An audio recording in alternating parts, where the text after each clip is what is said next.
10 years ago, a violent uprising began. Since then, it's shaken the northeast of Nigeria and neighboring countries.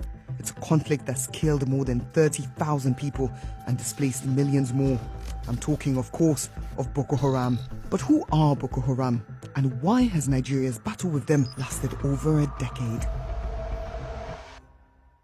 So how did it all begin? Boko Haram means Western education is forbidden. It was formed by this man, Muhammad Yusuf. He hated the West and was very critical of the government, which he saw as corrupt and un-Islamic. He set up a religious complex, including a mosque and an Islamic school in Maiduguri, the capital of Borno State. He was a charismatic speaker whose followers were a mixed bag, not only some of society's poorest, but also upper class and university students who invited him to speak on campus. They accepted the ideology, they accepted the belief of establishing a theocratic Islamic state, and all the people who joined him, even though Muhammad Yusuf was attending to their needs, he was providing some social services to them, the core reason why most of them joined is the ideology. In July 2009, Boko Haram staged a failed uprising against the Nigerian government. 800 people were killed and many of their members arrested. Authorities thought they'd successfully crushed the group when Muhammad Yusuf was killed in police custody.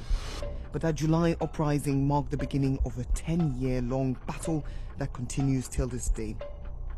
Just a year after the uprising, one of Yusuf's lieutenants, Abubakar Shekau, announced he was now the new leader of Boko Haram. The re-emergence of Boko Haram under Shekau's leadership marked one of the first times when authorities claimed to have defeated Boko Haram, only for the group to resurface. It's a pattern that would be repeated time and again over the next decade. In August 2011, Boko Haram made international headlines when it sent a car bomb into the United Nations compound in Abuja.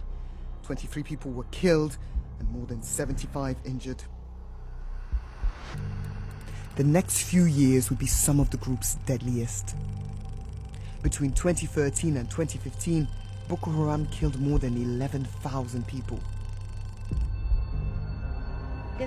It was impossible to count the number of dead bodies. There were so many women, men and children.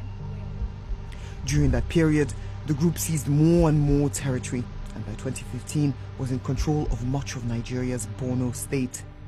It also spread its attacks beyond Nigeria's borders to neighboring Niger, Chad and Cameroon. As people fled the terror, the UN estimates that over 2.2 million people were displaced. But Boko Haram's most notorious attacks were when they targeted schoolgirls. One night in April of 2014, students of the girls' secondary school of the northern town of Chibok were sleeping in their dormitories. But armed members of Boko Haram stormed the boarding school. They bundled 276 terrified schoolgirls together and took them away. The abduction led to global outrage. Prominent global figures asked for more to be done to free the girls. Over 100 students are kidnapped by of the Chibok girls have received international plan to stand with Nigeria. Nigerian government should have shared it. They don't really understand Islam.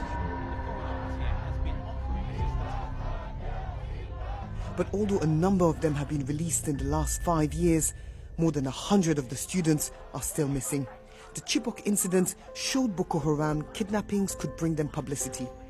4 years after Chibok, they abducted 110 schoolgirls from the town of Dapchi. Most were released a month later.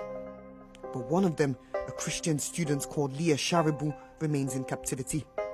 Her peers say she refused to give up her faith. Since 2013, more than 1,000 children have been abducted by the terror group. The Nigerian military have been criticized for their failure to free those kidnapped by Boko Haram.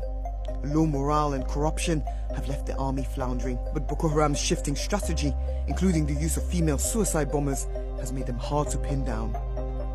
In recent years, Boko Haram has fractured and split, forging new alliances